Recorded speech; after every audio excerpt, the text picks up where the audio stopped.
अस्सलामुअलैकुम। ये नीट और JEE के लिए हम ऑप्टिक्स पढ़ रहे हैं और हमने जो है कनकेव मिरर का ग्राफिकल ट्रीटमेंट U1/U के बीच में अपने ऑफलाइन क्लासेस में बनाया हुआ था। तो आज हम क्या करने जा रहे हैं, आज हमने कनकेव का पढ़ लिया हुआ है, आज हम कन्वेक्स मिरर की थोड़ी सी बात करते हैं, फिर इसका ग्राफिकल ट्रीटमेंट और जो बाकी सारे ग्राफ्स बनेंगे इसमें और बाकी जो थ्योरी इसका होगा वो हम पूरा समझने की कोशिश करेंगे। देखो, पहले तो कन्वेक्स मिरर के बारे में पहली बात तो ये कि ये हमारे पास एक कन्वेक्स मिरर है और कन्वेक्स मिरर में जो बाहर का पोर्शन यानी सेंटर ऑफ कर्वेचर जिधर होता है उसके अपोजिट साइड का पोर्शन जो है वो क्या होता है, रिफ्लेक्टिंग। ये आपका प्रिंसिपल एक्सिस है, ये हमारा यहाँ पे पोल है। अब ये कन्वेक्स मिरर का प्रॉपर्टी क्या है, कन्वेक्स मिरर क्या करता है, देखिए कन्वेक्स मिरर पे जब कोई भी रे ऑफ लाइट पैरेलल होती है, यहाँ पे ये ray of light parallel to principal axis है जो कि ऑब्जेक्ट से आ रही है, तो क्या होता है ये रे ऑफ लाइट को कन्वर्ज नहीं बल्कि ये रे ऑफ लाइट को रिफ्लेक्ट करता है और इसको डाइवर्ज करता है। ये रेज ऑफ लाइट को क्या करता है और ऐसा लगता है, देखो ये रेज मीट नहीं होंगी, ये वो रेज है जो ऑब्जेक्ट से आ रही हैं, यहां पे रिफ्लेक्टिंग सरफेस पे गिर रही है, रिफ्लेक्टिंग सरफेस इनको रिफ्लेक्ट कर रहा है, तो जब इनका रिफ्लेक्शन होता है तो ये रेज मीट नहीं करेंगी। तो हम क्या करते हैं, हम रिफ्लेक्टेड रेज को किसी एक जगह पे मीट करा रहे हैं और जिस जगह पे ये मीट कराते हैं या जिस जगह पे हम इनको मीट कराते हैं, जिस जगह पे बैकवर्ड प्रोड्यूस करके ये मीट करते हैं उसको हम फोकस कहते हैं। क्या कहते हैं, फोकस। और यहां पे अगर मैं यहां एक नॉर्मल ड्रॉ करूं तो नॉर्मल हमेशा सेंटर ऑफ कर्वेचर से पास होता है, तो ये सेंटर ऑफ कर्वेचर होगा, यहां पे भी ये सेंटर ऑफ कर्वेचर होगा। तो देखिए ये आप पूरा अच्छे से समझना, ये यहां नॉर्मल है, ये यहां पे नॉर्मल है, नॉर्मल N2 लिखेंगे, इसको यहां नॉर्मल N1 लिखेंगे, इसको यहां पे नॉर्मल N1 लिखेंगे, ठीक है। तो क्या होता है, ये तो हमें पता है कि normal always passes through the centre of curvature और it appears to pass through the centre of curvature. Normal जो है वो सेंटर ऑफ कर्वेचर में से पास होता है, या तो अपीयर ऐसा लगता है कि जैसे सेंटर ऑफ कर्वेचर से पास होता है, जैसा कि यहां पे हमने ये बनाया कि नॉर्मल जो है वो सेंटर ऑफ कर्वेचर से पास होता है और रिफ्लेक्टेड रेज मीट नहीं कर रही थी, हमने इनको मीट करा एक पॉइंट पे, उसको हम फोकस कहते हैं, उसको हम क्या कहते हैं, फोकस। तो बेटा अब आप यहां पे एक चीज देखिएगा, सबसे पहली बात तो इसके बारे में अगर इसकी बेसिक बात की जाए तो ये मिरर जो है ये डाइवर्जिंग मिरर है। ये मिरर क्या है, ये डाइवर्जिंग मिरर है। ये क्या करता है, ये रेज ऑफ लाइट को डाइवर्ज करता है, तो ये डाइवर्जिंग मिरर है। कैसा मिरर है, ये डाइवर्जिंग मिरर है। उसके बाद दूसरी, अभी यहां तक जो मुझे समझ आ रहा है, इस बेसिक चीज से जो मुझे समझ आ रहा है, यहां पे रिफ्लेक्टेड रेज, जो एक्चुअल रिफ्लेक्टेड रेज है वो दूर जा रही है, ट्रू रेज यहां मीट कर, एक्चुअल रिफ्लेक्टेड रेज मीट नहीं कर रही है, यहां पे आपको अपीयर होता है जैसे ये मीट हो रही है। इसका मतलब ये जो इमेज है, इमेज अभी तक ऐसा मुझे यहां लग रहा है कि इमेज जो है, इमेज इसका वर्चुअल है, इमेज जो ये बना रहा है वो इमेज कैसी है, वो वर्चुअल है। कैसी है, वर्चुअल। देखो आप इस बात को ध्यान में रखना, ये हर एक बुक में ऐसा ही लिखा होता है कि जो इमेज है वो इमेज कैसी है, वो वर्चुअल है। कैसी है, वर्चुअल। तो हम आगे जब इसका एनालिसिस करेंगे हम देखेंगे क्या ये हमेशा इमेज वर्चुअल बनाता है या रियल भी बनाता है, लेकिन जनरल बुक पे लिखा होता है कि कन्वेक्स मिरर जो है वो इमेज वर्चुअल बनाता है, लेकिन हम आगे सीखेंगे क्या ये इमेज वर्चुअल बनाता है या कोई और इमेज भी ये बनाता है। तो अच्छा, इसका जो बेटा ये जो फोकल लेंथ है इसका, ये इसका फोकल लेंथ है, ठीक है, पोल से फोकस तक का जो डिस्टेंस है तो ये इसका फोकल लेंथ है। आप देखिए ना, अगर तो आपका object in front of the mirror है, यहां है, रेज ऑफ लाइट ऐसे आएंगी, पोल से फोकस जाएंगे along the direction of incident, तो जनरल केस में जो इसका फोकल लेंथ होता है, या जनरल केस में इसका जो फोकल लेंथ होता है वो क्या होता है, इसका फोकल लेंथ पॉजिटिव होता है। इसका फोकल लेंथ क्या होता है, positive. What is the focal length, it's the distance from the pole to the focus, it's the distance from the pole to the virtual focus, है ना, क्योंकि ये ट्रू वाला फोकस तो नहीं है, रियल रेज तो मीट नहीं कर रही है, ऐसा लग रहा है कि जैसे ये मीट कर रही है, तो फोकल लेंथ जो है इसका वो पॉजिटिव है। ये हमने पिछले वाले केस में पढ़ा, इसका फोकल लेंथ हम हमेशा पॉजिटिव लेंगे। देखिए अब हम इसका एक फर्दर एनालिसिस यहाँ पे सीखेंगे। हमें एक चीज यहाँ पे सीखनी है, क्या सीखनी है, हमें इसका इमेज फॉर्मेशन सीखना है। देखिए कन्वेक्स लेंस का इमेज फॉर्मेशन क्या है मैं आपको बताऊं। अच्छा, इसका इक्वेशन क्या है गवर्न करने वाला, फिर से वही कि रेडियस ऑफ कर्वेचर जो है दैट इज 2f, ये हमें पता है, यहां से यहां तक का जो डिस्टेंस है वो रेडियस ऑफ कर्वेचर है, और ये रेडियस ऑफ कर्वेचर कितना होगा, ये 2 टाइम्स f होगा। अगर ये f है, ये f है, तो radius of curvature 2x f होगा, ये भी हमें पता है। ठीक है, ये तो मिरर के लिए वैलिड है। और सबसे इंपॉर्टेंट चीज, ये इक्वेशन भी इसके लिए वैलिड है, 1/u + 1/v is equal to 1/f, 1/u + 1/v is equal to 1/f, यानी ये जो मिरर फॉर्मूला है ये भी इसके लिए वैलिड है। तो ये हमें पता है, ये हमने पहले वाले क्लासेस में डिस्कस किया है। तो अब मैं यहाँ पे आपको एक बात समझाना चाहता हूँ। देखिए, मैं आपको इसका पूरा इमेज फॉर्मेशन पढ़ाता हूँ, जिसके बेसिस पे फिर हम ग्राफ बनाएंगे। तो हम क्या काम करेंगे, हम इसका इमेज फॉर्मेशन पढ़ेंगे। देखो बेटा, अच्छे से समझना मैं क्या बता रहा हूं। यहां पे ये हमारे पास कन्वेक्स मिरर है। क्या है? Convex mirror. ये है हमारे पास प्रिंसिपल एक्सिस। ठीक है जी, ये प्रिंसिपल एक्सिस है। ठीक, अब यहां पे ये क्या हुआ, ये यहां हुआ पोल, यहां पे मैं इसको मानता हूं ये इसका फोकस है, और यहां पे मानता हूं ये इसका सेंटर ऑफ कर्वेचर है। देखो अच्छे से समझना, आपको एक चीज यहां पता होगी, या आपने क्लास 10th में, क्लास 12th में सुना है, अगर तो object in front of the concave convex mirror है, अगर object in front of the convex mirror है, कहां होगा वो? सबसे पहले देखिए, ऑब्जेक्ट सबसे पहले अगर इन फ्रंट ऑफ मिरर है वो कहां हो सकता है? ये हमारा प्लस इन्फिनिटी हुआ, ये हमारा हुआ माइनस इन्फिनिटी, तो ऑब्जेक्ट होगा हमारा माइनस इन्फिनिटी पे। कहां होगा? Minus infinity. यहां पे मैं इसको टेबुलर फॉर्म में बनाने की कोशिश करूंगा। क्या लिखूंगा मैं यहां पे? मैं इसको लिखूंगा पोजीशन ऑफ ऑब्जेक्ट। यहां लिखेंगे हम position of object, position of object. यहां पे लिखेंगे हम बेटा पोजीशन ऑफ इमेज, यानी इमेज कहां बन रहा है, तो यहां लिखेंगे हम पोजीशन ऑफ इमेज। आप प्लीज इसको समझ लेना, इसी के बेसिस पे फिर आपको ग्राफ समझ में आएंगे। तो हम पहले पोजीशन ऑफ ऑब्जेक्ट लेते हैं, फिर हम पोजीशन ऑफ इमेज लेते हैं। देखो, सबसे पहले ऑब्जेक्ट होगा कहां? माइनस इन्फिनिटी पे हो सकता है। कहां हो सकता है? और हमें ये चीज पता है, जब ऑब्जेक्ट माइनस इन्फिनिटी पे होगा, यानी यहां से रे ऑफ लाइट आएगी पैरेलल टू इस, कहां से? माइनस इन्फिनिटी से, और माइनस इन्फिनिटी से रे ऑफ लाइट आ रही है पैरेलल टू प्रिंसिपल एक्सिस, और ये मिरर क्या करेगा इसको? ये मिरर इस रे ऑफ लाइट को डाइवर्ज करेगा, यानी इन्फिनिटी से आने वाली हर एक रे को ये क्या करेगा? ये डाइवर्ज करेगा। और हमें क्या लगेगा? हमें ऐसा लगेगा जैसे कि ये जो रे है ये कहां से रिफ्लेक्ट हुई? हमें लगेगा जैसे कि ये रे फोकस से रिफ्लेक्ट हुई। तो मेरी बात को आप समझना, मेरी बात को आप समझना, अगर ऑब्जेक्ट माइनस इन्फिनिटी पे है तो इसका इमेज जो बनता है वो प्लस एफ पे बनता है। अगर यहां से वो एक्सट्रीम पे है, अगर यहां से वो एक्सट्रीम पे है माइनस इन्फिनिटी पे, तो उसका इमेज जो है वो कहां बनेगा? इसका इमेज बनेगा फोकस पे। ये एक बेसिक केस है जो हमें पता है, इसमें हमें कोई और मैथमेटिकल ट्रीटमेंट लगाने की जरूरत नहीं है, ये हम पढ़ते आ रहे हैं कि अगर ऑब्जेक्ट माइनस इन्फिनिटी पे है तो इसका इमेज जो है वो प्लस एफ पे होगा। कहां होगा? प्लस एफ पे। अब सुनिए आप मेरी बात, अब आपका ऑब्जेक्ट आगे आगे आ रहा है, आपका ऑब्जेक्ट क्या कर रहा है? आपका ऑब्जेक्ट आगे आ रहा है, ये तो आपको समझाने के लिए था कि क्या लगेगा हमें। सुनो, आपका ऑब्जेक्ट जब माइनस इन्फिनिटी पे है, जब आपका ऑब्जेक्ट कहां है?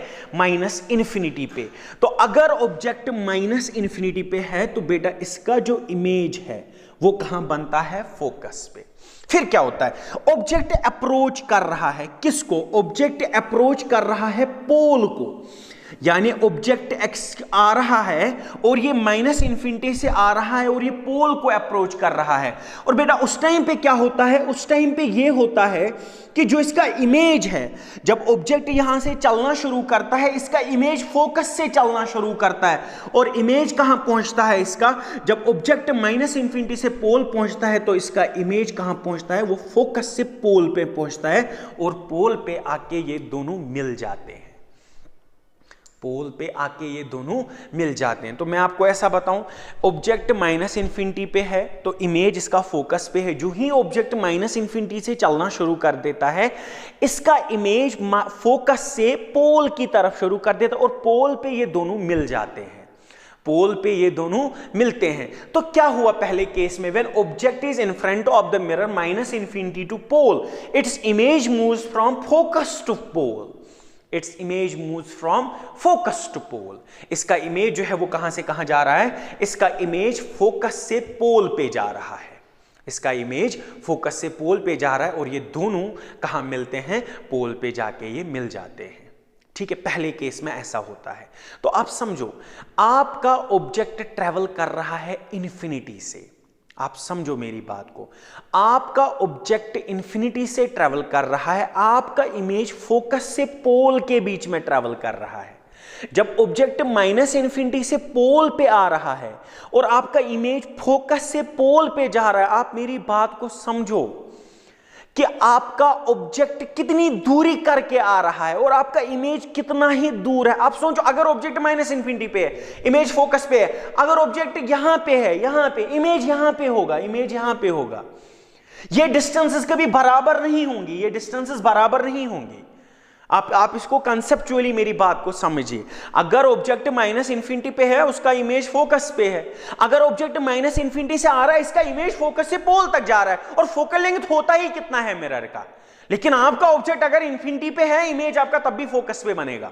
तो मेरे कहने का मतलब यह है कि अगर ऑब्जेक्ट की दूरी यहां इतनी है, लेकिन इसका इमेज यहां कहीं होगा, इसका इमेज उतना दूर नहीं होगा जितना कि ऑब्जेक्ट दूर है, और तभी जो आपके मिरर है, जो गाड़ियों में मिरर है, तभी वहां लिखा होता है objects in this mirror appear to be closer than they actually are. आपने देखा होगा गाड़ी के मिरर में लिखा होता है, जो बाहर का साइड मिरर होता है, वहां लिखा होता है objects in this mirror appear to be closer, क्योंकि वो बेटा वो जो मिरर है, वो आपके पास कौन सा मिरर है, वो आपके पास कन्वेक्स मिरर है। वो आपके पास कौन सा मिरर है, कन्वेक्स मिरर है। और कन्वेक्स मिरर में क्या होता है, कन्वेक्स मिरर में ऑब्जेक्ट जितना मर्जी दूरी पे होगा, आपका इमेज जो है वो पोल के नजदीक ही होगा, क्योंकि ये फोकल लेंथ बहुत ज्यादा नहीं होता, ये फोकल लेंथ कम होता है। क्या ये इन्फिनिटी होगा हमारा पोल और फोकस के बीच में डिस्टेंस, फिर तो इमेज दिखेगी ही नहीं कहीं पे। एक वैल्यू होता है, एक फाइनाइट वैल्यू होता है। तो पहले वाले केस में क्या हुआ, अगर ऑब्जेक्ट माइनस इंफिनिटी पे है तो आपका इमेज जो है वो कहां जा रहा है, फोकस। और अगर आपका ऑब्जेक्ट पोल पे है तो आपका इमेज कहां होगा, आपका इमेज पोल पे होगा। अगर ऑब्जेक्ट पोल पे है तो आपका इमेज कहां पे होगा, आपका इमेज भी पोल पे होगा। ठीक है, तो ये हमारी यहां तक बात समझ में हमें आई। अब देखो, अब अगर आपका ऑब्जेक्ट क्या कर रहा है, अब आप मेरी बात को अच्छे से समझना। आपका ऑब्जेक्ट निकल रहा है और वो पोल से फोकस की तरफ जा रहा है, यानी object is going from, now object is going from pole to the focus. अब हमारा ऑब्जेक्ट सेकंड कंडीशन में कहां से कहां जा रहा है, पोल से फोकस की तरफ जा रहा है। मतलब what is the position of object, position of object is between pole and focus, pole and focus plus F, यानी पोल और प्लस एफ के बीच में आपका ऑब्जेक्ट जा रहा है। बेटा देखो, जब आपका ऑब्जेक्ट इधर की तरफ जा रहा है तो जो आपका इमेज होगा वो इमेज कहां होगा, पहले मैं आपको यहां पे एक चीज समझाने की कोशिश करूंगा, प्लीज मेरी बात को समझना। यहां पे इसको मैं थोड़ा ये बात तो ये वाली कंप्रहेंड करना बहुत इजी है, मगर इस बात को कंप्रहेंड करना ऐसे थोड़ा टफ है। मैं जो बोलने जा रहा हूं इसको थोड़ा मैथमेटिकली हम सीखेंगे। देखो, मैं आपको बता रहा हूं कि सपोज हमारे पास एक मिरर है, इस मिरर का फोकल लेंथ जो है वो 20 सेंटीमीटर है। कितना है, 20 सेंटीमीटर। ये मिरर है, इस मिरर का फोकल लेंथ 20 सेंटीमीटर है। और मैं आपको बता रहा हूं कि हमने ऑब्जेक्ट को कहां रखा है, हमने ऑब्जेक्ट को रखा है 19.999999 इस जगह पे। हमारा फोकल लेंथ जो है वो 20 है। मैं आपको यहां दो केसेस बताना चाहूंगा। एक तो मैं आपको यह बताना चाहूंगा कि फोकल लेंथ 20 है, दूसरे केस में मैं आपको बताना चाहूंगा फिर फोकल लेंथ 20 है, लेकिन अब मैं ऑब्जेक्ट को कहां रख रहा हूं, मैं ऑब्जेक्ट को रख रहा हूं 20.00000001, मतलब फोकल लेंथ से थोड़ा सा पीछे और फोकस से थोड़ा सा पीछे, और थोड़ा सा मतलब कितना सा, आप वो देखिए ना 0.0001। यहां पे ऑब्जेक्ट कहां रख रहा हूं 90.9, यानी मैं ऑब्जेक्ट को फोकस से थोड़ा सा इधर रख रहा हूं, और दूसरे केस में मैं ऑब्जेक्ट को फोकस से थोड़ा सा आगे रख रहा हूं। थोड़ा सा मतलब बहुत कम वैल्यू है ये। हम एक काम करते हैं, हम देखते हैं जरा इस इक्वेशन में होगा क्या। हम इस इक्वेशन में देखते हैं क्या होगा। देखो बेटा क्या होगा, हम यहां लिखेंगे 1/u + 1/v = 1/f। क्या मैं इसको लिखूं 1/v is equal to 1/f minus 1/u? क्या मैं इसको ऐसा लिखूं? क्या मैं इसको ऐसा ही लिखूं? अच्छा बेटा, अब आप मेरी बात को समझना। क्या मैं इसको ऐसा लिखूं 1/v is equal to u minus f divided by f multiplied by u? और क्या मैं इसको ऐसा लिखूं v is equal to f into u divided by u minus f? बेटा दोनों केसेस आप देख लेना प्लीज। आपका फोकल लेंथ 20 है और ये केस नंबर 1 है, ये केस नंबर 1 है, ये केस नंबर 2 है। आपका फोकल लेंथ 20 है, हमारा फोकल लेंथ 20 है, हमारा ऑब्जेक्ट 19.99 पे है, तो 19.99999 माइनस 20, तो 19.999 छोटी टर्म है, 20 बड़ी टर्म है, इसका मतलब आंसर हमारा नेगेटिव में आएगा। देखो फोकल लेंथ बड़ी टर्म है, u छोटी टर्म है, छोटी है अगर कम है, अगर वैल्यू वो बहुत नियर अप्रोक्सीमेटली जीरो के करीब होगा, जीरो नहीं होगा, जीरो के करीब होगा लेकिन होगा नेगेटिव, क्योंकि फोकस बड़ी टर्म है, ये छोटी टर्म है, तो छोटी टर्म माइनस बड़ी टर्म करेंगे तो ये तो नेगेटिव में आना है, ये तो नेगेटिव में। इसका मतलब ये हुआ when v is equal to f into U divided by u minus f in case first, in case first, ये केस फर्स्ट की बात हो रही है, यानी जब फोकस 10 है और u 19.9 है। In this case what do we get? We get that this term will be negative, and what will it be? It will be a negative term with a very small value. It will be a negative term with a very small value, approximately close to the zero. So अगर इस negative को मैं यहां लेके जाऊं, अगर इस negative को जो यहां मुझे मिला अगर मैं उसको यहां लेके जाऊं, so it will be approximately 0.000000001. तो if this term is very small, then this term will be very large. And अगर ये 0.00 बहुत जीरो के करीब है तो इसका मतलब ये इन्फिनिटी के करीब है, क्योंकि ये इनवर्स प्रोपोर्शनल है। मगर किस इन्फिनिटी के? प्लस इन्फिनिटी के, माइनस इन्फिनिटी के? ये माइनस इन्फिनिटी के करीब है, क्योंकि जो यहां माइनस मिला उसको मैंने यहां पे लिया, ये माइनस इन्फिनिटी के करीब है। अब मेरी बात को समझना, मैं क्या बताने की कोशिश कर रहा हूं। अगर आप केस नंबर 1 लेते हैं, आपने फोकल लेंथ आपने मिरर का 20 लिया, आप ऑब्जेक्ट 19.99 मतलब यहां रख रहे हैं। जब आप ऑब्जेक्ट को यहां पे रख रहे हैं तो आपका इमेज अप्रोच करता है माइनस इन्फिनिटी को। किसको अप्रोच करता है? माइनस इन्फिनिटी को। तो इसका मतलब तो यह हुआ ना कि जो ही ऑब्जेक्ट यहां से पोल से फोकस की तरफ जाना चाहता है और जो ही ये फोकस के पास पहुंचता है, इसका इमेज माइनस इन्फिनिटी के पास पहुंच गया होता है। इसका मतलब इसका इमेज ऐसे भाग रहा है। इसका मतलब this is number 2, this is number 2। Object जा यहां रहा है, इसका इमेज इधर भाग रहा है माइनस इन्फिनिटी की तरफ। ये आपको मैंने यहां पे मैथमेटिकली कंप्रहेंड कराया, ये मैंने आपको मैथमेटिकली ये स्टेटमेंट एक्नॉलेज कराया कि कैसे यहां पे ये काम हो रहा है।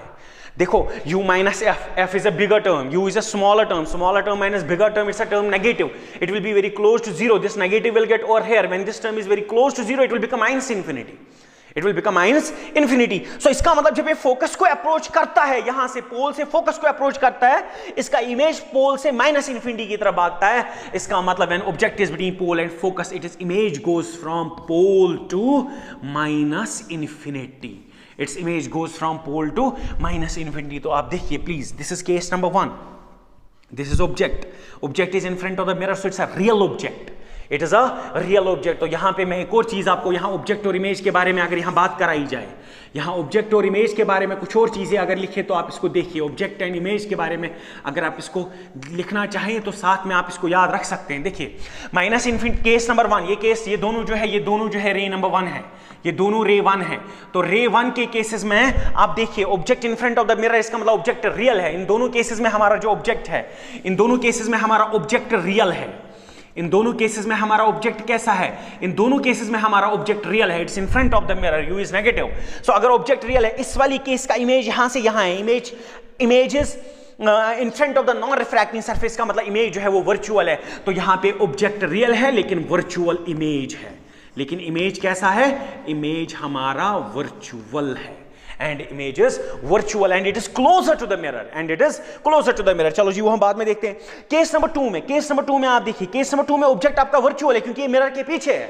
तो केस नंबर 2 में हमारे पास यहां पे क्या हो रहा है? ऑब्जेक्ट जो है वो वर्चुअल है, वर्चुअल ऑब्जेक्ट है, वर्चुअल ऑब्जेक्ट है। और अगर यहां पे ये आपका वर्चुअल ऑब्जेक्ट है तो आप प्लीज इस बात को समझना,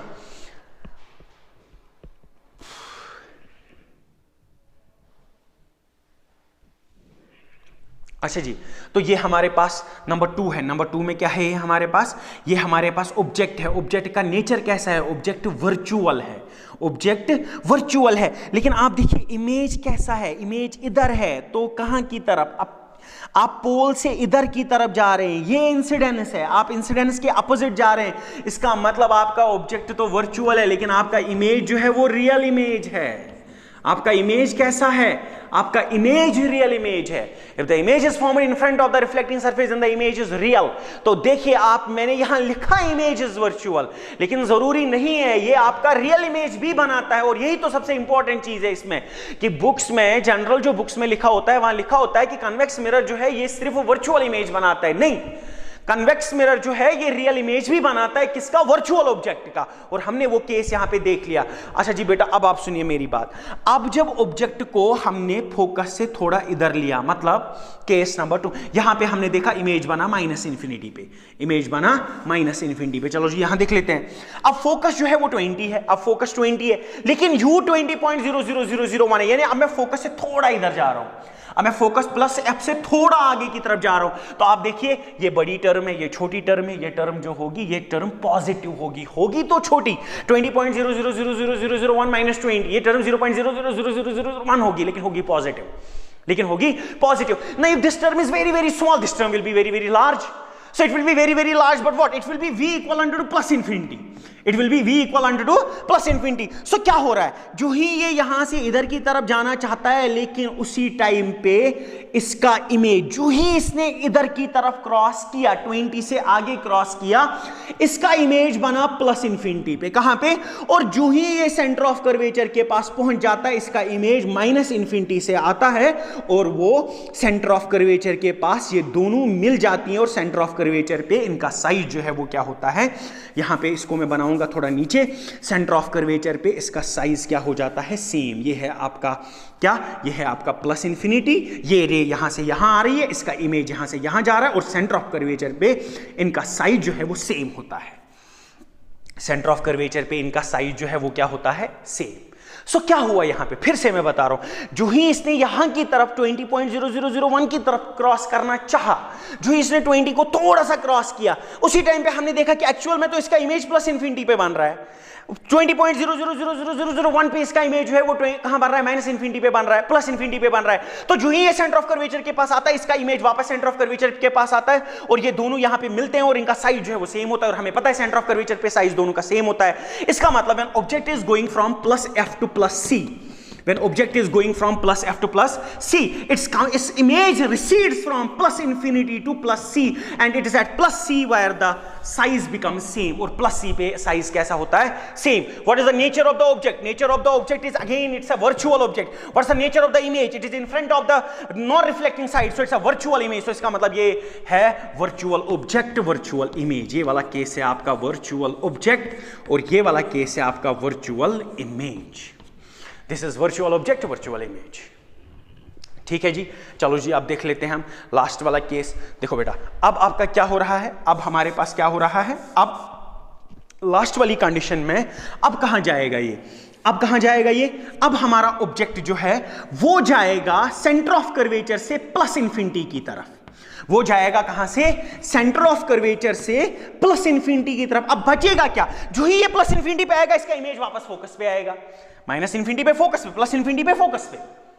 तो इसका मतलब जो ही ये प्लस इन्फिनिटी पहुंचेगा, इसका इमेज फोकस पहुंचेगा। इसका मतलब जो ही इसने यहां से चलना शुरू किया, इसकी इमेज ने यहां से चलना शुरू किया। इसका मतलब इसका इमेज वापस आया कहां से कहां? सेंटर ऑफ कर्वेचर से फोकस की तरफ। सो जब ये ऑब्जेक्ट प्लस सी से प्लस इन्फिनिटी चला, तो हमारा image plus C to plus F चला। और नेचर कैसा है? ये भी आपका वर्चुअल ऑब्जेक्ट, वर्चुअल इमेज है, because it is on the non reflecting side of the mirror. तो ये है हमारे cases. So this is the whole theory of the convex mirror. This is everything about the convex mirror. So does convex mirror only form virtual image? No, it also forms the real image. ये real image भी बनाता है। तो आपसे question पूछा जाएगा क्या convex mirror सिर्फ वर्चुअल इमेज बनाता है? नहीं, ये सिर्फ वर्चुअल नहीं बनाता, ये आपका रियल इमेज भी बनाता है। और यहां बनाया है इसने रियल वर्चुअल ऑब्जेक्ट का रियल इमेज इसने बना के दिया आपको। तो अगर आप इसको यहां लिखना चाहें, अगर आप इसको लिखना चाहें, देखिए प्लीज, ये रे 1 है, ये इसका कॉरस्पॉन्डिंग इमेज है, ये रे 2 है, ये इसका कॉरस्पॉन्डिंग इमेज है, ये रे 3 है, ये इसका कॉरस्पॉन्डिंग इमेज है, ये रे 3 का कॉरस्पॉन्डिंग इमेज है। मैं इमेजेस को यहां पे बेबी पिंक कलर से बना रहा हूं, तो ये यहां पे हमारा 3 है, ये हमारा ऑब्जेक्ट 4 है, ये इसका इमेज है, this is our 4, these are the images, corresponding images to the corresponding objects.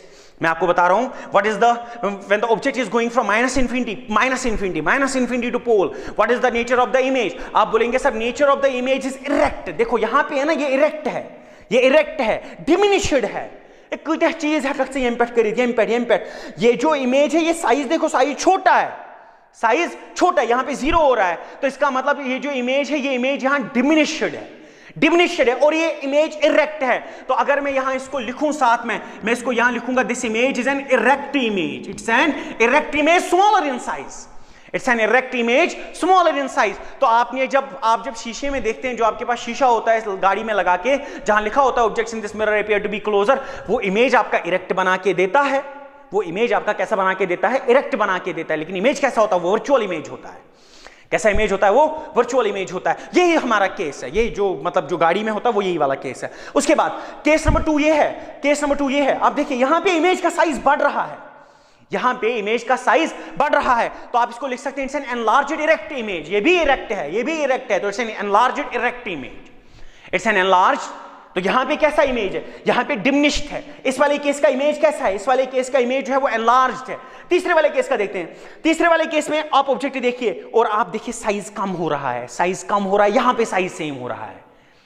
तो आप इसको क्या कह सकते हैं, आप इसको कैसे, अच्छा इमेज का नेचर कैसे, this is the image, this is the image, नीचे की तरफ लेके जाना है, जहां रे है, जहां रे है उधर लेके जाना है, इधर लेके जाओ, इधर लेके जाओ, इधर लेके जाओ, इरेक्ट आया, इधर लेके जाओ, इधर लेके जाओ, इधर लेके जाओ, इरेक्ट आया, यहां लेके जाओ, यहां लेके जाओ, यहां लेके जाओ, तो कैसा है, इन्वर्टेड आया। कैसा आया, इन्वर्टेड आया। तो इसका मतलब यहां पे हमारे इस वाले केस में आप इन्वर्टेड लिख सकते हैं, अगले वाले केस में भी आप इन्वर्टेड लिख सकते हैं। This is whole theory of the convex mirror. ये कन्वेक्स मिरर का पूरा थ्योरी है। क्या कन्वेक्स मिरर वर्चुअल इमेज बनाता है? डेफिनेटली बनाता है। कहां बनाता है वर्चुअल इमेज? यहां पे इस वाले केस में वर्चुअल इमेज बनाता है। क्या कन्वेक्स मिरर रियल इमेज बनाता है? डेफिनेटली बनाता है। इस वाले केस में रियल इमेज बना रहा है। क्या कन्वेक्स मिरर वर्चुअल इमेज बना रहा है यहां और यहां? तो डेफिनेटली वर्चुअल इमेज बना ही रहा है, वर्चुअल इमेज तो ये बना ही रहा है। आपको मेरी बात यहां तक समझ में आ गई होगी, आपको मेरी बात यहां तक समझ में आ गई। अगर मैं आपको रे 1 के बारे में बताऊं, रे 1 के बारे में आप लिखेंगे, देखिए अगर इस रे 1 के बारे में हम पढ़ें, आप थोड़ा बोर्ड की तरफ ध्यान दीजिएगा, मैं पढ़ता हूं। When object approaches from minus infinity to pole, image from image आ रही है plus f to pole, and when object is at pole, image is at pole. In this case object is real, image is virtual. This is ray number 1. अब ray number 2 के बारे में, as object, अब object recede यानी दूर भाग रहा है, कहां से? As object recedes from pole to plus F, जब ऑब्जेक्ट पोल से प्लस एफ की तरफ जा रहा है, इसका इमेज जो है it recedes from pole to minus infinity, इसका इमेज भाग रहा है कहां से? पोल से माइनस इन्फिनिटी की तरफ। In this case object is virtual and image is real. In this case object is virtual and image is real, जो मैंने बताया। Ray 3, as object recedes from plus F to plus C, अब object plus F से plus C जा रहा है, तो इसका इमेज जो है it from plus infinity to plus c, at c size become same. In this case both the object and image are virtual. और केस नंबर रे नंबर 4 के लिए क्या आप लिखेंगे? as the object recedes from plus c to plus infinity, its image proceeds, क्योंकि वो अब आगे आ रही है, its image proceeds from plus c to plus f, its image proceeds from plus c to plus f, and in this case the object and image both are virtual. In this case the object and image both are virtual. This is whole theory of what? This is whole theory of, you can call it as convex mirror, convex mirror. तो देखिए यहां पे मैं आप थोड़ा सा एक further चीज यहां पे ऐड करना चाहूंगा। देखो बेटा, अगर मैं आपको बताऊं कि हमारे पास जो मिरर फॉर्मूला है, मिरर फॉर्मूला है हमारे पास 1/u plus 1/v is equivalent to 1/f। ये है हमारे पास क्या? Mirror formula. ये है हमारे पास मिरर फॉर्मूला। अब जब ये हमारे पास मिरर फॉर्मूला है 1/u plus 1/v equal to f और फोकल लेंथ इसका पॉजिटिव होता है, तो दिस इज द फॉर्मूला। तो अब मेरी बात को सुनिएगा प्लीज। अगर मैं ग्राफ प्लॉट करूं इधर अगर मैं ग्राफ प्लॉट करूं 1/u और 1/v के बीच में, अगर मैं 1/u और 1/v के बीच में ग्राफ प्लॉट करूं, तो ग्राफ का नेचर कैसा होगा? हम इस नेचर को समझते हैं। देखिए ये x है, ये x है, ये y है, इसको ये कांस्टेंट है, फोकल लेंथ कांस्टेंट होगा मिरर का। तो मैं इसको ऐसे लिख सकता हूं, मैं इसको ऐसे लिख सकता हूं। कैसे? मैं इसको लिख सकता हूं, जगह यहां पे थोड़ी कम है तो यहां पे हम इसको मिटाते हैं, आपने ये नोट किया होगा, यहां पे इसको मिटा देते हैं, ठीक है। अगर यहां पे 1/v ये है, ये 1/u है, तो इसको 1/u को मैं लिखूंगा x प्लस इसको मैं लिखूंगा y is equivalent to constant that is c. Now x plus y equivalent to c, this is a equation जो आपने पढ़ा होगा, अगर आपने क्लास 11th में आपने स्लोप पढ़ा होगा, जहां पे ग्राफ थ्योरी आपको पढ़ाया गया होगा, वहां आपको बताया गया होगा this is an equation corresponding to the straight line. ये एक स्ट्रेट लाइन का इक्वेशन है, x plus y is equivalent to c, x plus y equal to c. This is an equation of a straight line. तो इतना तो clear है कि बन तो यहां पे इन दोनों के बीच में स्ट्रेट लाइन रही है, स्ट्रेट लाइन बन रही है, लेकिन स्ट्रेट लाइन कैसी बन रही है वो हमें नहीं पता। तो उसका नेचर जानने के लिए हम इसको फर्दर थोड़ा सा क्या करेंगे, इसको थोड़ा सा और एनालाइज करेंगे। देखिए मैं केस नंबर 1 लेता हूं, मैं x को 0 लूंगा। अगर मैं x को 0 लूंगा मेरा y कितना आएगा बेटा, c आएगा। और केस नंबर 2 में अगर मैं y को 0 लूं तो मेरा x कितना आएगा, तो मेरा x जो है वो कितना आएगा, वो c आएगा। ये तो क्लियर है।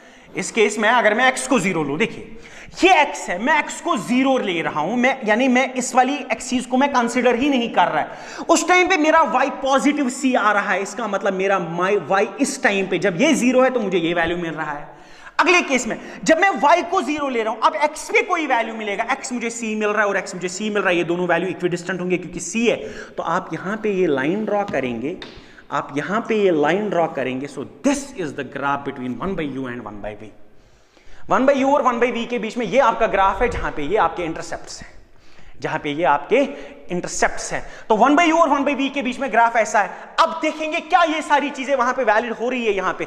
सो पहली बात, what is the nature of the graph between 1/u 1/v and 1/f? It's a straight line, it's a straight line passing through the first quadrant, second quadrant and fourth quadrant. इसमें third quadrant का involvement नहीं होता, इसमें third quadrant का involvement नहीं होता। और concave mirror में हमने देखा वहां पे फर्स्ट क्वाड्रेंट का इन्वॉल्वमेंट नहीं होता, वहां पे ग्राफ ऐसा बनता है और इसमें ग्राफ ऐसा बन रहा है। चलो जी देखते हैं आप क्या क्या कौन सा पोर्शन ग्राफ का क्या डिपिक्ट कर रहा है। इसको मैं लिखता हूं पोर्शन ए बी, इसको मैं लिख रहा हूं पोर्शन बी सी, इसको मैं लिख रहा हूं पोर्शन बी डी। देखते हैं कौन सा पोर्शन ग्राफ का क्या डिपिक्ट कर रहा है। देखिए यहां पे 1/v पॉजिटिव है और 1/u नेगेटिव है। इस रीजन में 1/v पॉजिटिव है मतलब v पॉजिटिव है, 1/u नेगेटिव है मतलब u नेगेटिव है। u नेगेटिव का मतलब रियल ऑब्जेक्ट और v पॉजिटिव का मतलब वर्चुअल इमेज। तो मतलब ये है हमारा रियल ऑब्जेक्ट वर्चुअल इमेज।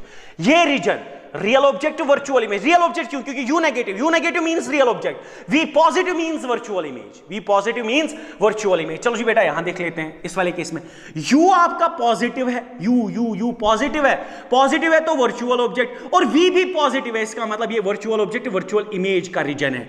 ये वाला reason virtual object virtual image, ये वाला object real object virtual image. ये वाला देख लेते हैं बेटा। यहां पे u क्या है? u आपका पॉजिटिव है, देखिए ना 1/u पॉजिटिव है तो u पॉजिटिव है, लेकिन v आपका नेगेटिव है, ये नेगेटिव साइड है तो मतलब v नेगेटिव है। u पॉजिटिव u पॉजिटिव मतलब वर्चुअल ऑब्जेक्ट, v नेगेटिव मतलब रियल इमेज। तो ये वर्चुअल ऑब्जेक्ट रियल इमेज का केस है। वन सा सही केस आया, रियल ऑब्जेक्ट वर्चुअल इमेज कट, रियल ऑब्जेक्ट वर्चुअल इमेज ठीक, वर्चुअल ऑब्जेक्ट वर्चुअल इमेज कट, वर्चुअल ऑब्जेक्ट वर्चुअल इमेज ब्या कैसी, वर्चुअल ऑब्जेक्ट रियल इमेज कट, वर्चुअल ऑब्जेक्ट रियल इमेज गो या this is the virtual object real image. Okay, hopefully this has this given you a little bit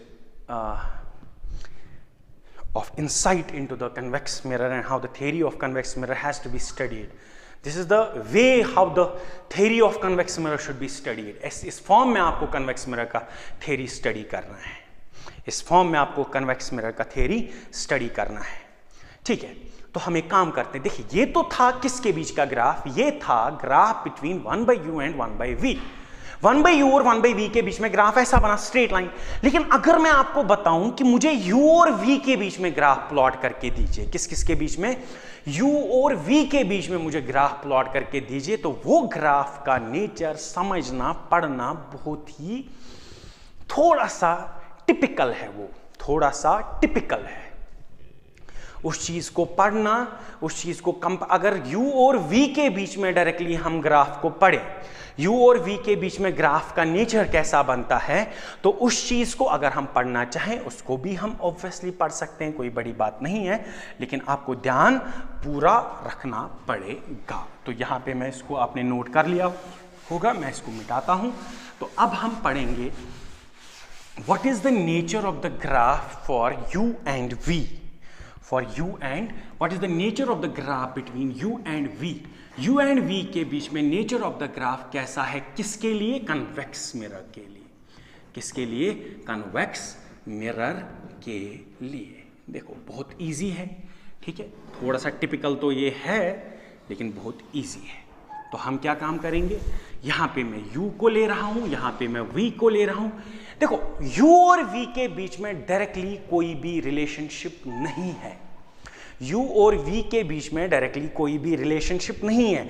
तो इसको मैं 1/u plus 1/v करके, देखो मैं रिलेशनशिप लेता, मेरे पास रिलेशनशिप है 1/u plus 1/v equal to 1/f। तो लेकिन मेरे पास वो जब u को ऊपर लेके जाएंगे वो u पावर -1 बनेगा और v पावर -1 बनेगा। ग्राफ u का बनाना है, u पावर -1 और v पावर -1 का नहीं बनाना है। u पावर -1 और v पावर -1 का ग्राफ आपने भी बना दिया स्ट्रेट लाइन, ये u का बनाना है, u टर्म का। तो u अकेली टर्म मेरे पास एग्जिस्ट नहीं होती है, होती है, कैसे एग्जिस्ट होती है मैं आपको पहले ये समझाऊंगा। अगर मेरे पास इक्वेशन है 1/u plus 1/v is equal to 1/f, तो मेरे पास इक्वेशन है 1/v is equal to 1/f minus 1/u।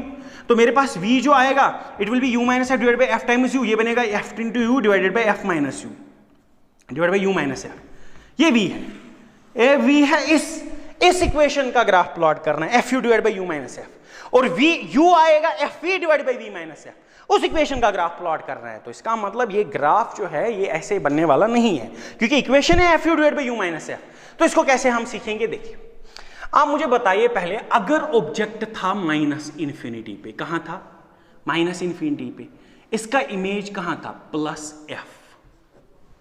फिर ऑब्जेक्ट आया पोल पे, इमेज आया पोल पे, फिर ऑब्जेक्ट गया +f पे। मेरी बात को समझना, इमेज था इसका -इन्फिनिटी पे, जो ही इसने इसको अप्रोच किया इसने यहां गया, और जो ही ऑब्जेक्ट +f पे था आगे चला, इमेज था +इन्फिनिटी पे, इमेज था +इन्फिनिटी पे, और लास्ट में जो ही ऑब्जेक्ट था +इन्फिनिटी पे, इसका इमेज आया +f पे। गुबर वन हस यह पोड़ा वुन पोड़ा यह थो वुन याद, ये वुन पोड़ थो यह याद, ये ऑब्जेक्ट ओस -इन्फिनिटी पे, इमेज ओस +f पे, ये ऑब्जेक्ट वो 0 पे, इमेज वो 0 पे, ये ऑब्जेक्ट वो +f पे, इमेज सज -f पे, ये ऑब्जेक्ट द्राव +f पे थोड़ा ब्रोट पहम, इमेज +इन्फिनिटी पे, अतन दोन जायन इमेज, तवे फोकस खतरनाक चीज। तो ये इमेज वो +इन्फिनिटी पे, इनस इमेज वो ऑब्जेक्ट ये +इन्फिनिटी पे वोत, इनस इमेज वो वापस +f पे। तल हज गुबर था नजर, What is this? This is position of object. This is position of image. पहला कोऑर्डिनेट u का -इन्फिनिटी, u का -इन्फिनिटी, तो ये हुआ +इन्फिनिटी, ये हुआ -इन्फिनिटी, ये हुआ +इन्फिनिटी, नंबर लाइन पे ये हुआ -इन्फिनिटी। समझना, जब u -इन्फिनिटी है, u -इन्फिनिटी है, v कुछ है। देखो अगर मैं यहां से लाइन ड्रॉ करूं लेकिन मेरा v जो है वो 0 बन रहा है, नहीं, मुझे v का एक वैल्यू लेना है, मुझे v आ रहा है +f, कब, जब मेरा ऑब्जेक्ट है -इन्फिनिटी पे, मुझे ये आ रहा है +f। जब ऑब्जेक्ट है -इन्फिनिटी पे, तो मैंने एक लाइन ड्रॉ की -इन्फिनिटी से, उसको यहां +f के थ्रू पास कराया जब v +f था, बुझेगा। उसके बाद 0 0, मतलब फिर मैं कहां पहुंच रहा हूं, इसका मतलब फिर मैं यहां पहुंच रहा हूं 0 0 पे, कहां पहुंच रहा हूं। उसके बाद जब u है +f, अब u है +f, अब मुझे पता नहीं u है +f, ये u है +f, जब u +f है उस टाइम पे v है -इन्फिनिटी, तो मतलब मुझे यहां जाना है कहीं, इसका मतलब मुझे यहां कहीं जाना है, दिस इज -इन्फिनिटी। देखो देखो मैं फिर बता रहा हूं, अगर u -इन्फिनिटी है, इमेज +f है, बनाया, फिर 0 0 बनाया, फिर जब u +f है, जब u +f है उस टाइम पे v -इन्फिनिटी है, उस टाइम पे v कितना है, -इन्फिनिटी। फिर जब आपका +f है, जब आपका u फिर +f है, जब u फिर +f है, आपका इमेज जो है वो है +इन्फिनिटी। और लास्ट में जब आपका u है +इन्फिनिटी, जब आपका u है प्लस इन्फिनिटी उस टाइम पे v है आपका प्लस f। ये है प्लस इन्फिनिटी और ये हुआ आपका प्लस f। बहुत सारे पॉइंट्स मिल रहे हैं हमें यहाँ पे बहुत सारे पॉइंट्स मिल रहे हैं। आप इस ग्राफ को यहाँ एक बार देखिए, ग्राफ तो अभी हमने बनाया नहीं, लेकिन अगर हम इसको देखें एक बार, हमें जो है हमें बहुत सारे पॉइंट्स मिल रहे हैं। Minus infinity plus F, 0 0 plus infinity, minus infinity plus F, plus infinity, plus infinity plus F, plus infinity plus F. तो फिर देखते हैं हम एक बार हमने क्या किया यहाँ पे, इस बात को फिर जब u है माइनस इन्फिनिटी, मैं आपको ये ग्राफ फिर से एक बार बनाना सिखाऊंगा।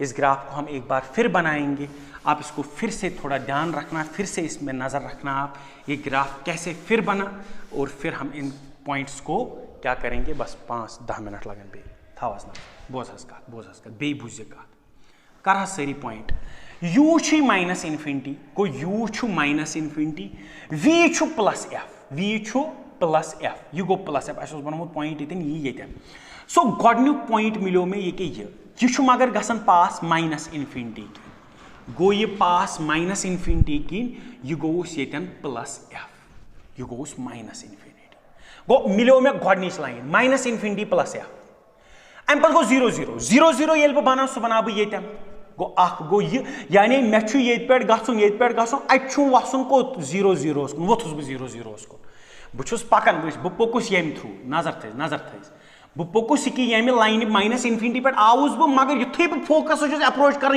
वातन 0 पे वातनो अम पे u प्लस एफ, u नुन मे प्लस एफ, गो u निमन बह प्लस एफ ये प्लस एफ नुन, u गो ये प्लस एफ, अम साथ v माइनस इन्फिनिटी गो v अम साथ माइनस इन्फिनिटी गो यपर, यानी युथे ये कि युथ कुन लागे पकुन यह मे वातनाउन बोन, कोत वातनाउन बोन, यह मे वातनाउन इन्फिनिटी निश, वातनो मे इन्फिनिटी निश, यानी ये द्राय योर यपर ये कुरन 0 0 टच, तो वन ये छान माइनस इन्फिनिटी मकलो यहाँ अम पे u प्लस एफ, यह गो प्लस एफ, वन u प्लस एफ, अम साथ प्लस इन्फिनिटी गो ये गो ये लास्टस वन u प्लस इन्फिनिटी, यानी u प्लस इन्फिनिटी यपर, तो यह वन प्लस एफ, यह वन प्लस एफ, लास्ट थी बे नजर वो ये गो अस प्लॉट या गो अस प्लॉट या गो अस प्लॉट या यह कि यहाँ ना ये वन अम पे u प्लस एफ, ये वन u प्लस एफ सह गोस यह,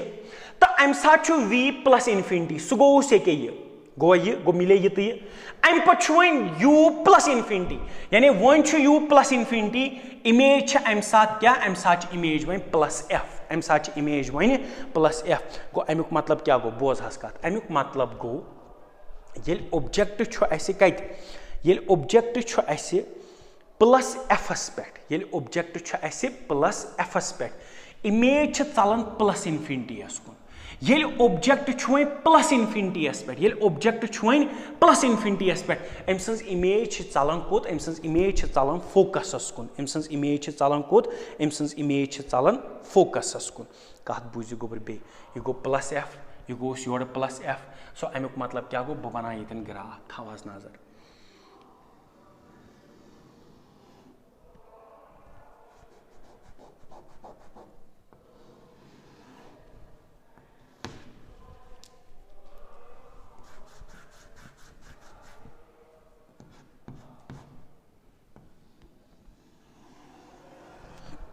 देखो जी, जब ऑब्जेक्ट आपका प्लस एफ पे है, जब ऑब्जेक्ट आपका प्लस एफ पे, आपका इमेज इन्फिनिटी पे है, तो ये इन्फिनिटी पे है। सुनो यहाँ पे देख लेते हैं। जब ऑब्जेक्ट आपका प्लस एफ पे है तो आपका इमेज प्लस इन्फिनिटी पे है। ऑब्जेक्ट एफ पे इमेज प्लस इन्फिनिटी पे, ऑब्जेक्ट एफ पे इमेज प्लस इन्फिनिटी पे। फिर जो ही ऑब्जेक्ट प्लस इन्फिनिटी की तरफ जा रहा है, जो ही इन्फिनिटी की तरफ जा रहा है, इसका इमेज कहाँ बन रहा है, वो फोकस के नजदीक बन रहा है। तो जो ही आपका ऑब्जेक्ट प्लस इन्फिनिटी को जा रहा है, इसका इमेज प्लस एफ पे बन रहा है। जो ही ऑब्जेक्ट प्लस एफ पे है, इसका इमेज प्लस इन्फिनिटी भाग रहा है। अगर ऑब्जेक्ट प्लस एफ पे है, इमेज प्लस इन्फिनिटी भाग रहा है। अगर ऑब्जेक्ट प्लस इन्फिनिटी जा रहा है, इसका इमेज प्लस एफ को आ रहा है। प्लस एफ मतलब वी को प्लस एफ के पास लेना है। v को प्लस f के पास लेना है। मैं फिर बता रहा हूँ, ये वाला तो पोर्शन ठीक है, इसको मैं फिर बता रहा हूँ। जब ये आपका प्लस f है तो प्लस f है, इमेज इन्फिनिटी को जा रहा है, इमेज इन्फिनिटी को जा, इसका मतलब देखो क्या ऐसा ही हो रहा है, क्या इमेज प्लस इन्फिनिटी से आके फोकस की तरफ आ रहा है, इमेज इमेज इमेज, क्या इमेज प्लस इन्फिनिटी से आके फोकस की तरफ आ रहा है। और जब ये ऑब्जेक्ट भाग रहा है, जब ये ऑब्जेक्ट भाग रहा है, इसका इमेज फोकस को ही अप्रोच करता रहता है, इसका इमेज फोकस को ही अप्रोच करता रहता है। लेकिन हम फोकस के जीरो वैल्यू पे कभी नहीं पहुंच सकते, 0.000001 0.00001, तभी यहां पे मैंने किसी भी लाइन को फोकस से टच नहीं कराया। हमें नहीं पता ये इन्फिनिटी आगे कितना जा रहा है, हमें ये नहीं पता आगे ये प्लस इन्फिनिटी कहां तक लेके जाना है, तो ग्राफ को जो है प्लस एफ के पैरेलल चलाना है, पैरेलल चलाना है, पैरेलल चलाना है। ऐसे ग्राफ को मैथ में एसिम्प्टोटिक ग्राफ कहा, ये तो हाइपरबोलिक ग्राफ है, लेकिन ऐसे ग्राफ्स को एसिम्प्टोटिक ग्राफ्स भी कहा जाता है। इनको क्या कहा जाता है, एसिम्प्टोटिक ग्राफ्स। कैसा, एजम, तो यहां पे एक एसिम्प्टोट बन रहा है, और आपको मैथ सर ने पढ़ाया होगा एसिम्प्टोट मतलब the constant distance, this the constant distance between the axis and the graph line. Graph line और एक्सिस के बीच में जो ये कांस्टेंट डिस्टेंस रह रहा है, यानी वहां पे क्या कर रहा है, ताकि ये ग्राफ यह पकन एक्सिस लाइड लाइड, यह एक्सिस टच करन कि यह एक्सिस लाइड लाइड पकन, तिक एक्चुअल ट्रू फोकस छन पाई आसान, तिक actual true focus well defined आसान कि कंसेप्चुअली वथन वारिया सवाल, कंसेप्चुअली वथन वारिया सवाल। ये आपके पास मेरा फोन नंबर है, आपको पता ही होगा, ये आपके पास नहीं, फोन नंबर यहाँ नहीं देंगे, कभी अगर यूट्यूब पे अपलोड किया तो फिर मसला होता है, मिस कॉल्स बहुत ज़्यादा आती है, रॉन्ग नंबर से बहुत ज़्यादा फ़ोन आते हैं, तो आपके पास मेरा फ़ोन नंबर है, आपके पास मेरा सोशल मीडिया आईडी है, वहाँ पे आप मुझे मैसेज कर सकते हैं अगर आपको यहाँ पे बहुत क्वेश्चंस उठ सकते हैं। सर ये क्या करो डायरेक्टली फोकस टच की, तिकेज न्यू इन फोकल पॉइंट कोर डिस्कस, न्यूत फोकस नजदीक पॉइंट, न्यूत फोकस यपरिम नजदीक पॉइंट, फोकल पॉइंट कोर ऐसा डिस्कस की, फोकल पॉइंट कोर ऐसा डिस्कस कि कोई यम साथ बे इन्फिनिटी यम साथ इन्वॉल्व गई, इन्फिनिटी मुझे ग्राफ हमेशा पेवन त्राउन parallel to the axis, parallel to the number line, so ये बनो asymptotic graph, this is the nature of the graph between U and V, this is the nature of the graph between U and V. तो इसी के साथ हमारा जो है convex mirror का सारा थ्योरी खत्म हुआ। इंशाल्लाह कल जो है, कल हम इसकी न्यूमेरिकल्स पढ़ेंगे पूरे केसेस के, ये this is everything about convex. कोई भी आपको टेंशन आज के बाद इसमें परेशान होने की जरूरत नहीं है। कन्वेक्स मिरर के बीच में कोई भी क्वेश्चन आता है तो आप उसका आंसर दे सकते हैं, आप मैग्नीफिकेशन देख सकते हैं, आप नेचर देख सकते हैं, आप हर एक चीज का वैल्यू दे सकते हैं, और बाद में जो